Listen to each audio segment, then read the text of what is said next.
안녕하십니까? 하나님의 은혜와 평강이 여러분의 삶에 가득하기를 기도합니다.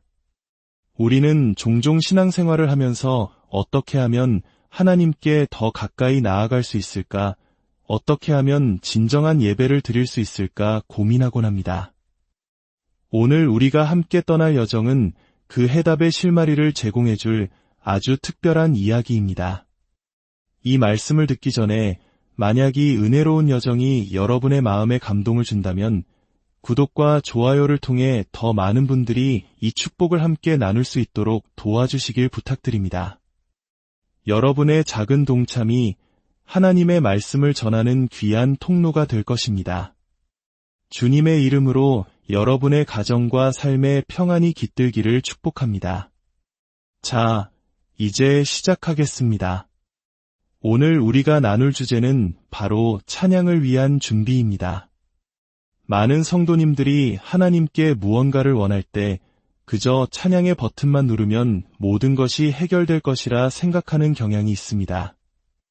물론 찬양을 통해 하나님을 섬길 때 주님께서 우리에게 응답하시고 역사하시는 것은 분명한 사실입니다. 찬양과 경배는 하나님을 섬기는 가장 위대한 방법 중 하나입니다. 하지만 오늘 아침 주님께서는 제게 찬양이란 철저한 준비가 필요한 것임을 가르쳐 주셨습니다.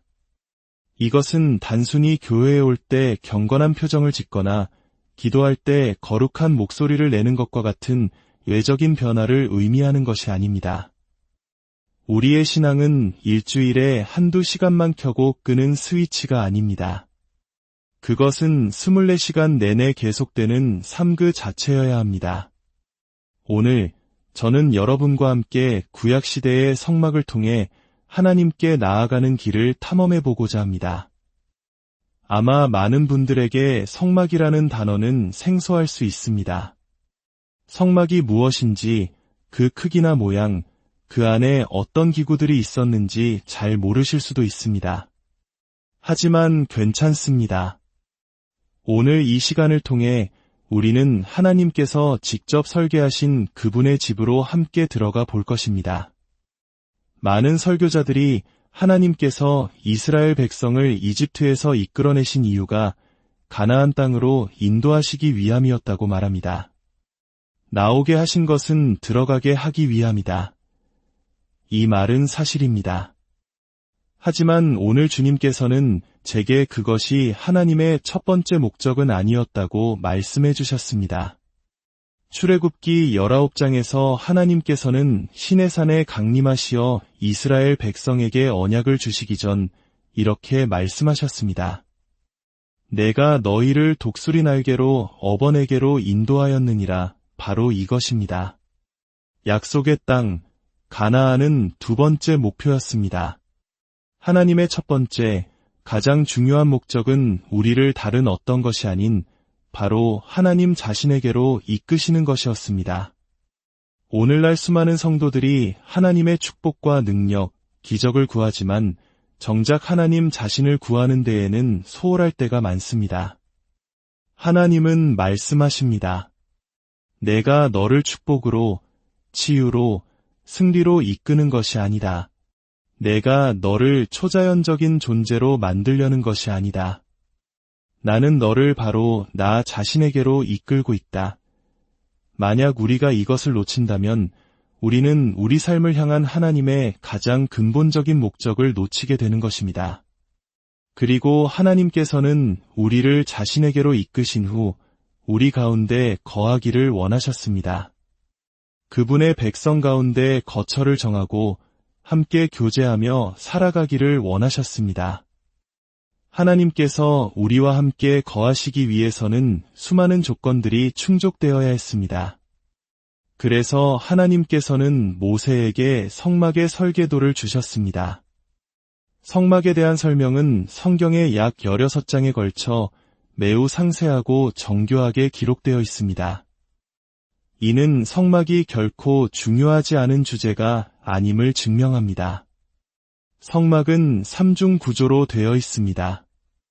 이는 삼위일체이신 하나님과 영과 혼과 육으로 창조된 인간의 구조를 반영합니다. 성막은 크게 세 부분, 즉 바깥들인 성막들과 그 안의 성소, 그리고 가장 깊은 곳인 지성소로 나뉩니다. 이 구조는 우리가 하나님께 나아가는 영적 여정의 단계를 보여줍니다. 자, 이제 하나님께서 정하신 그 길을 따라 그분의 임재 속으로 들어가 보겠습니다. 이것이 바로 오늘 제가 여러분과 나누고 싶은 찬양을 위한 준비의 핵심입니다. 하나님께서는 우리에게 이 단계들을 결코 건너뛸 수 없다고 분명히 말씀하십니다. 첫 번째 공간은 성막들입니다. 이곳은 길이 약 45m, 너비 약 23m의 직사각형 공간으로 높이 2m의 하얀 세마포 울타리로 둘러싸여 있습니다. 이 울타리는 보통 사람의 키로는 안을 들여다볼 수 없게 만들어졌습니다. 이는 하나님의 영역과 세상의 영역 사이에 분명한 구분이 있음을 상징합니다. 당신은 안에 있거나 밖에 있거나 둘 중 하나입니다. 중간 지대는 없습니다. 많은 사람들이 구원받기 전에 구원받는 것이 어떤 느낌인지 엿보고 싶어 하지만 그 울타리 안으로 들어오기 전에는 결코 알 수 없습니다. 울타리 안으로 들어가는 유일한 문을 통과하면 우리의 눈앞에 가장 먼저 나타나는 것은 바로 노스로 만든 거대한 번제단입니다. 이 제단은 높이가 약 4m, 가로 세로가 약 3m에 달하는 거대한 구조물입니다. 이 넛제단은 우리에게 엄중한 진실을 말해줍니다. 바로 죄의 대가는 죽음이라는 사실입니다. 죄를 용서받지 않은 채 반역적인 옛 본성을 그대로 가지고는 아무도 하나님께 나아갈 수 없다는 것을 보여줍니다. 번제단은 우리의 죄를 대신하여 희생제물이 되신 예수 그리스도의 십자가를 상징합니다.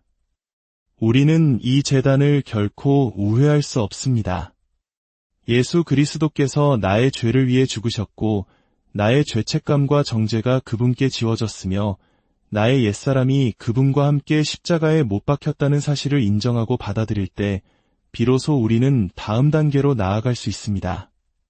번제단을 지나면 우리는 다음 장소인 물두멍으로 향하게 됩니다. 노스로 만든 이 거대한 대야는 이스라엘 여인들이 바친 넛 거울로 만들어졌습니다. 오늘날로 치면 여성들이 가장 소중히 여기는 화장품이나 거울을 하나님께 드린 것입니다. 이는 외적인 아름다움을 포기하는 희생을 상징합니다. 물두멍은 두 가지 측면에서 하나님의 말씀을 상징합니다. 첫째는 거울입니다. 하나님의 말씀은 우리의 외모가 아닌 하나님 앞에서 우리의 내면이 어떤 모습인지를 비춰주는 거울입니다. 성경을 읽을 때 실은 성경이 우리를 읽고 있다는 사실을 기억해야 합니다. 말씀의 거울은 우리 안에 있는 교만과 이기심, 숨겨진 죄들을 드러냅니다. 둘째, 물두멍은 정결하게 하는 물입니다. 거울을 통해 자신의 더러움을 발견했다면 이제 물두멍의 물로 씻어야 합니다. 제사장들은 번제단과 성소 사이를 오갈 때마다 반드시 물두멍에서 손과 발을 씻어야 했습니다. 만약 이 규례를 어기면 죽음을 면치 못했습니다. 이것이 우리 삶에서 하나님의 말씀이 차지하는 위치입니다. 예수님의 보혈로 구속받은 우리는 그 후 계속해서 말씀의 물로 시듬받아 거룩하고 정결하게 되어야 합니다. 보혈과 말씀, 이 두 가지 없이는 누구도 하나님께 나아갈 권리가 없습니다. 자, 이제 우리는 성막들을 지나 두 번째 휘장을 열고 성소 안으로 들어갑니다. 이곳은 우리의 혼의 영역을 상징합니다. 성소 안에는 세 가지 중요한 기물이 있습니다. 오른쪽에는 진설병상이 있습니다. 이 금으로 만든 상 위에는 이스라엘의 12지파를 상징하는 12개의 떡이 항상 놓여 있었습니다. 이 떡은 생명의 떡이신 예수 그리스도를 상징합니다.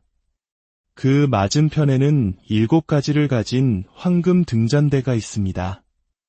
이 등잔대는 성령으로 충만하여 세상의 빛이 되는 교회를 상징합니다. 그리고 교회가 비추어야 할 유일한 대상은 바로 맞은편에 있는 생명의 떡, 예수 그리스도입니다. 교회의 진정한 기능은 세상의 빛이 되어 오직 예수님만을 드러내는 것입니다. 그리고 성소의 가장 안쪽, 지성소로 들어가는 세 번째 휘장 바로 앞에는 분향단이 있습니다. 이곳은 희생제물을 바치는 곳이 아니라 아름답게 조합된 향을 피우는 곳입니다.